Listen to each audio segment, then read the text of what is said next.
शं वरुणः शन्नो भवत्वर्यमा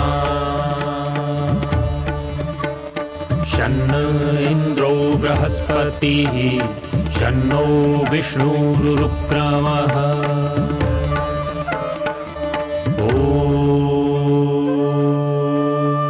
शान्ति शान्ति शान्तिः।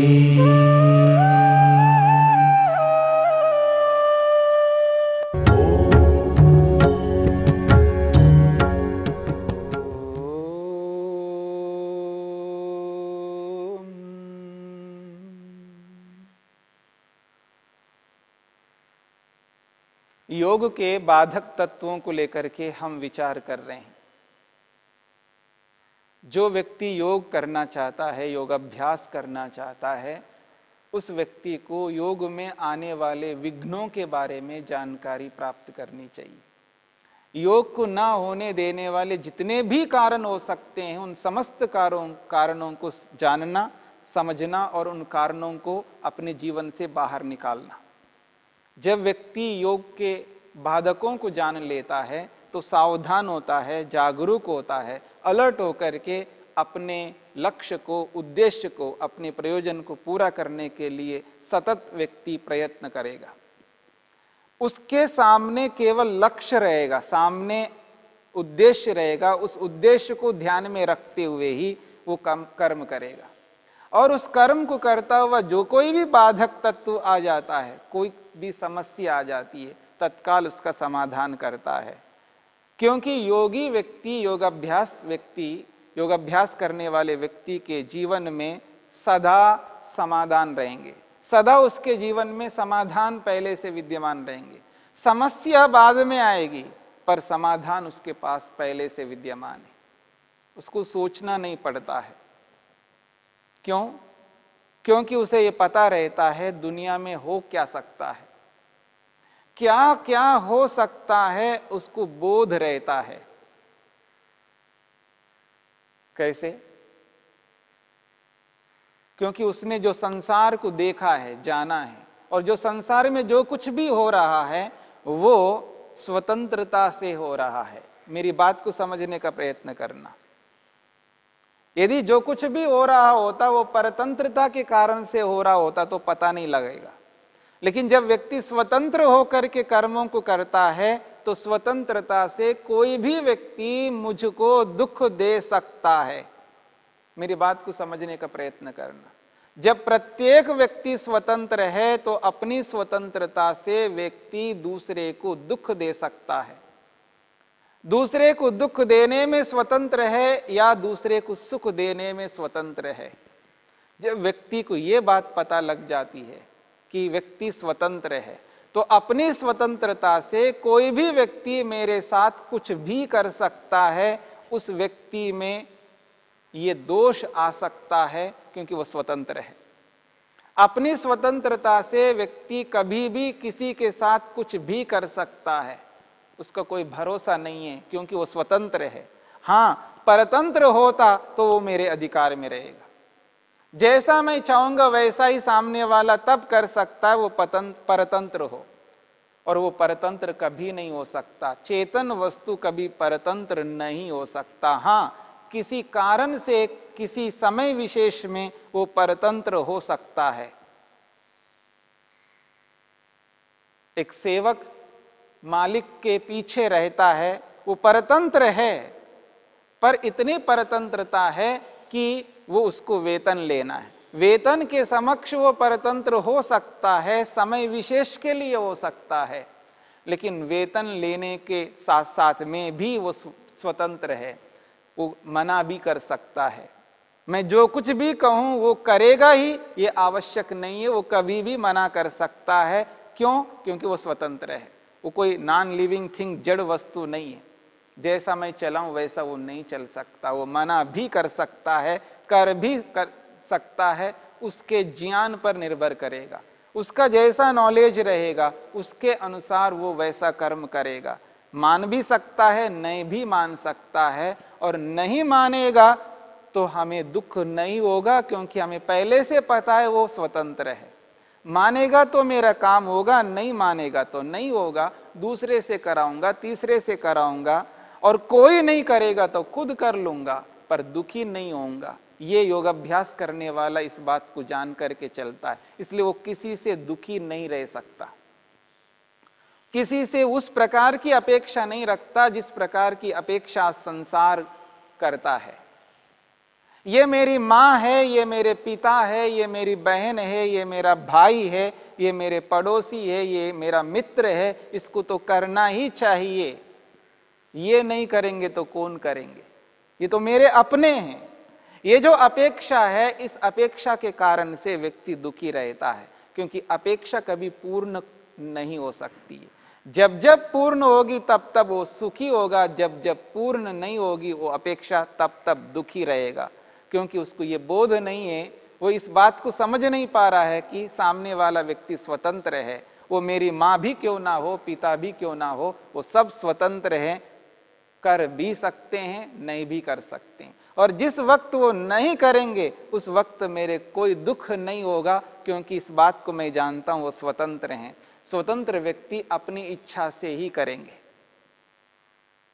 जब सारे संसार में जैसे भी लोग हैं उन सबको मैं जानता हूं, समझता हूं, मैं उस कार्य को करने के लिए पूरा प्रयत्न करूंगा, प्रयत्न को कभी रोकूंगा नहीं, पुरुषार्थ को कभी बंद नहीं करूंगा, पूर्ण पुरुषार्थ करूंगा। उसके उपरांत भी अगर वो कार्य नहीं होता है तो दुखी नहीं होऊंगा, क्योंकि प्रत्येक कार्य को मैं पूर्ण नहीं कर सकता हूं, और जैसा मैं चाहूंगा वैसा 3 काल में नहीं हो सकता, क्योंकि मेरी भी इच्छा है जैसा मैं चाहूं वैसा हो जाए, और सामने वाले की भी इच्छा है जैसा वो चाहेगा वैसा हो जाए, तो दोनों की इच्छा की पूर्ति कभी नहीं हो सकती। मेरी बात को समझने का प्रयत्न करना।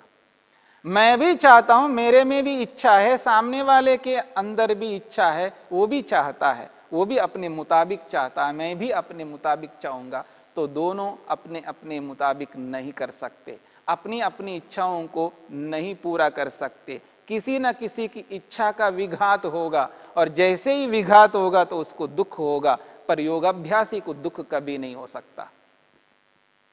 इस बात को समझ करके चलना होगा। तो ये जो स्त्यान है, ये जो अकर्मण्यता है, जी चुराने की जो चेष्टा व्यक्ति करता है, ये शरीर के अंदर तमोगुण के कारण से ऐसा करता है। और ये जो स्थिति मनुष्य में आती है ये अत्यंत घातक है, क्योंकि बहुत सारे कर्मों को उसको करने पड़ते हैं, चाहते हुए भी करना पड़ता है, नहीं चाहते हुए भी करना पड़ता है। जब ऐसी स्थिति है, व्यक्ति को कर्म करना ही है, मेरी बात को समझने का प्रयत्न करना, वैसे नहीं रह सकता, खाली नहीं रह सकता, उसको कुछ ना कुछ तो करना है। कुछ नहीं कर रहा है, यदि वो बैठा हुआ है तो बैठना भी अपने आप में एक कर्म है, और निठल्ला बैठ करके पाप कर्म करता जा रहा है। जो पवित्र उत्तम कर्म उसको करने चाहिए वो नहीं कर रहा है, इसका अर्थ है पाप कर रहा है, और पाप का फल जो है व्यक्ति को दुख मिलेगा। क्यों हम दुखी होना चाहते हैं, पर हम कभी दुखी नहीं होना चाहते हैं। दुखी नहीं होना चाहते हैं तो हमें संसार में रह रहे हैं तो दूसरों के कर्मों को भी करने पड़ते हैं और करना चाहिए। जब हम दूसरों के कर्मों को करेंगे तो दूसरे भी हमारे कर्मों को करेंगे, अर्थात हमारे जो अपेक्षा है, हमारी अपेक्षा है, उन अपेक्षाओं की पूर्ति दूसरे भी करेंगे और दूसरों की अपेक्षाओं की पूर्ति हम भी करेंगे। हमें एक दूसरे के ध्यान रखते हुए, एक दूसरे की अपेक्षाओं को सामने रखते हुए चलना होगा। उन अपेक्षाओं की पूर्ति करते जाएंगे तो हमें कोई समस्या नहीं आएगी। तो इस दृष्टिकोण से ये जो अकर्मण्यता है, मन की अनिच्छा है, कर्म ना करने की जो चेष्टा है, उससे बचे रहना चाहिए। हमेशा व्यक्ति को अपने लक्ष्य को सामने रख करके चलना होगा। योगाभ्यासी अपने उद्देश्य को सामने रख करके चलता है। जैसे आजकल किसी विशेष काम को पूरा करने के लिए व्यक्ति लक्ष्य को सामने रख करके चलता है और उसी के अनुसार कर्मों को करता जाता है और अपने लक्ष्य को पूरा कर लेता है। यदि उसको इंजीनियर बनना है, यदि उसको डॉक्टर बनना है, या उसको आईएएस आईपीएस बनना है, कुछ भी बनना है, और वो व्यक्ति अपने उद्देश्य को, टारगेट को सामने रखता है, उसी के अकॉर्डिंग अपने कर्मों को करता जाता है। एक जुनून उस व्यक्ति के मन में रहता है।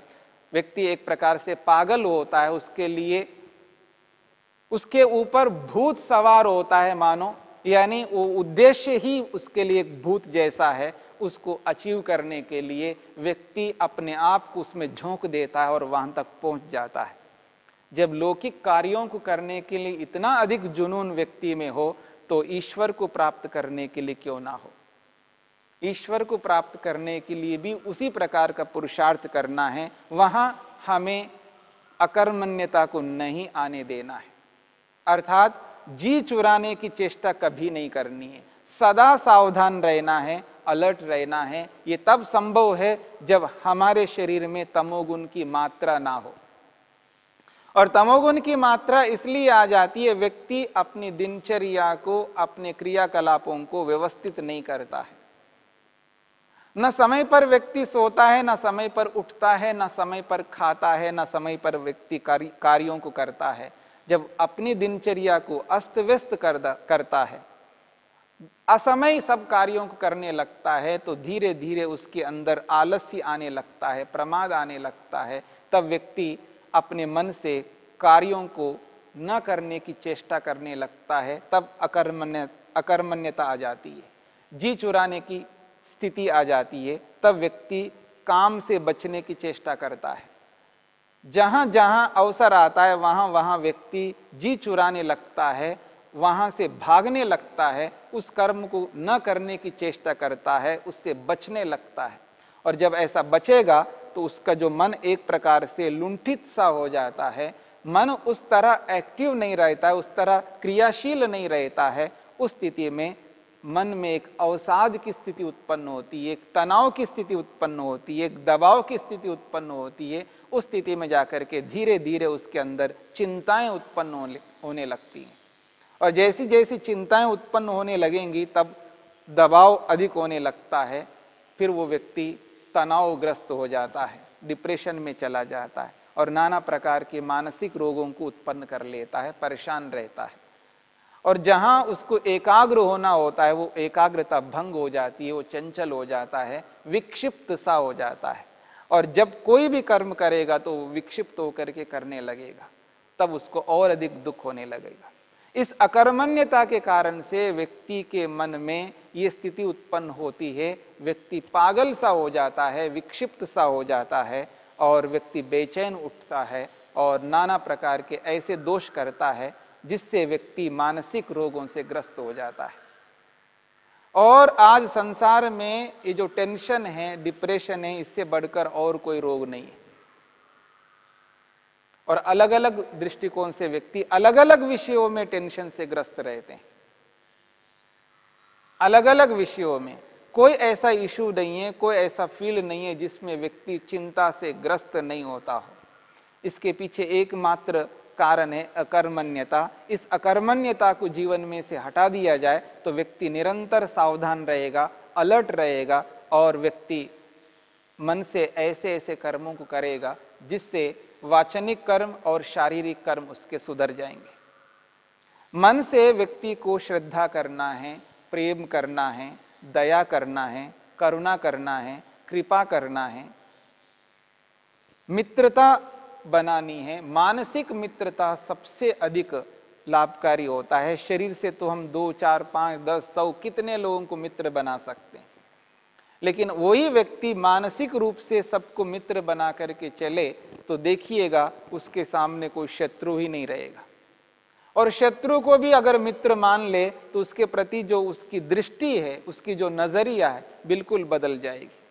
जब व्यक्ति सबके सामने अच्छा बन करके चलता है तो बुरा व्यक्ति भी उस अच्छे आदमी को अंदर से अच्छा ही मानेगा, बुरा कभी नहीं मानेगा। हां, क्योंकि वर्तमान में ऊपर से उसका प्रयोजन पूरा नहीं हो पा रहा है, इसलिए वो बुरा करना चाहता है, लेकिन मन से उसको अच्छा ही मानता है। अच्छे व्यक्ति को कभी भी वो बुरा नहीं मान सकता, मन से, अंदर से। ऊपर से भले ही वो व्यक्ति बुरा माने, क्योंकि बाहर के उसके काम नहीं हो रहे, इसलिए वो बुरा मान रहा है। लेकिन अंदर से उस अच्छे व्यक्ति को अच्छा ही मानता है, उसके प्रति वो जो उसकी दृष्टि है वो अच्छी ही रहती है मानसिक रूप से, लेकिन बाह्य कर्म नहीं कर पाता, इसलिए उसको वो अच्छा नहीं लगता है। अच्छा न लगना बाहर से होता है, अंदर से वो अच्छा ही उसको मानता है। तो इस दृष्टिकोण से अपनी दृष्टि को भेद करके, उसको छेद करके देखने का प्रयत्न करेंगे। अंदर एक प्रकार से घुस करके देखिएगा तो मानसिक स्थिति का पता लगेगा, क्योंकि मन जितना प्रसन्न रहेगा उतना ही अधिक हम बाहर से अच्छे बन पाएंगे, और मन जितना खिन्न रहेगा, जितना दुखी मन रहेगा, उतना ही बाहर से हम खराब कर्म करेंगे, अनुचित कर्म करेंगे। इन अनुचित कर्मों से बचने के लिए मन से प्रारंभ करना होगा, मन को पवित्र बनाना होगा, मन को क्रियाशील बनाए रखना होगा, जिससे व्यक्ति इस अकर्मण्यता से, जी चुराने से हट करके आदमी कर्मों को करने की चेष्टा करेगा। शरीर में जो तनाव रहता है, दबाव रहता है, ये मन की अकर्मण्यता के कारण से रहता है। जब व्यक्ति मन से क्रियाशील रहता है, कर्मों को यथोचित करता है, जहां जैसा करना है वैसा करने की चेष्टा करता है, तो ये निश्चित बात है व्यक्ति उस स्थिति में सावधान रहेगा। सावधान होकर के जब कर्म करने लगेगा तो इन सब बातों से बचा रहेगा। मन की अकर्मण्यता के कारण से योग में बहुत बड़ी हानि होती है, क्योंकि योग करने के लिए मन को पवित्र बनाना होता है, मानसिक रूप से अधिक कर्मों को करने होते हैं। योग में सर्वाधिक कर्म मन से होते हैं, बाहर से नहीं होते, बाहर से दिखाई नहीं देते हैं। मन को पवित्र बनाए रखने के लिए व्यक्ति को काम, क्रोध, लोभ, मोह, ईर्ष्या, अहंकार जो अंदर है मन के अंदर, उनको साफ करना होता है, उसकी सफाई करनी होती है, उनको मन से हटाना होता है। उसके लिए अंदर ही अंदर कर्म करने होते हैं, बाहर से कर्म करने की उतनी आवश्यकता नहीं रहती है। व्यक्ति शांत रह करके मन ही मन में बहुत सारे कर्मों को करता हुआ अपने मन को शुद्ध पवित्र बना सकता है। और लोगों के प्रति जो दृष्टि, नजरिया उसने बना के रखी है, वो गलत बना के रखी है, उसको ठीक करना पड़ेगा। जब व्यक्ति इस तरह करता जाएगा तो उसका जो मन है वो हमेशा खुश रहने लगेगा, प्रसन्न रहने लगेगा, खिन्नता नहीं रहेगी, क्षोभ नहीं रहेगा मन के अंदर। जब किसी भी कर्म को करेगा तो वो चाह करके करेगा, अनिवार्य मान करके करेगा, तब जाकर के उसको और अधिक प्रसन्नता मिलेगी। आंतरिक प्रसन्नता और बाहर की प्रसन्नता दोनों को मिला करके और अधिक प्रसन्न होकर के जिस किसी भी कार्य को उसको पूरा करना होता है तो एकाग्र होकर के करेगा। मन जब तक प्रसन्न नहीं होगा तब तक एकाग्रता नहीं आ सकती है।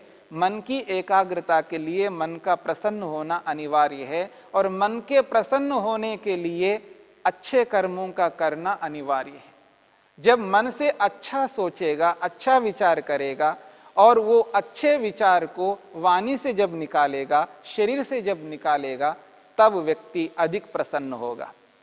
जब व्यक्ति मन से अच्छा विचार करके जब वाणी से अच्छा बोलेगा तो निश्चित बात है उसका जो अच्छापन है वाचनिक, वो सबको समझ में आ जाएगा। ये चिकनी चुपड़ी बातें नहीं कर रहा है, ये अंदर से समझ करके, हृदय से, अंदर से, आत्मा से अच्छी वाणी बोल रहा है, और इसकी अच्छी वाणी हमारे लिए पवित्र कारक है। ये सामने वाले भी समझ सकते हैं, क्योंकि सामने वाले व्यक्ति के मन में भी ये बातें सारी चलती हैं। अंदर क्या है, बाहर क्या है, ये खुद भी जानता है, इसलिए सामने वाले को भी वो जानता है कि ये व्यक्ति अंदर कैसा है और बाहर कैसा है।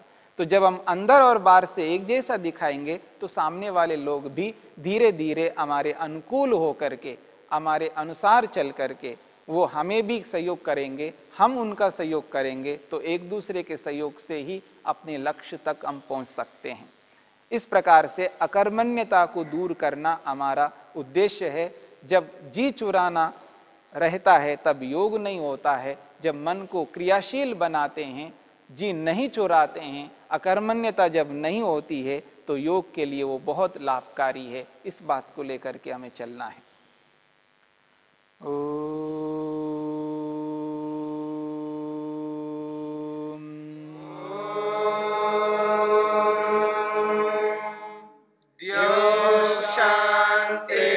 शांतिरंतरिक्षं शांति पृथ्वी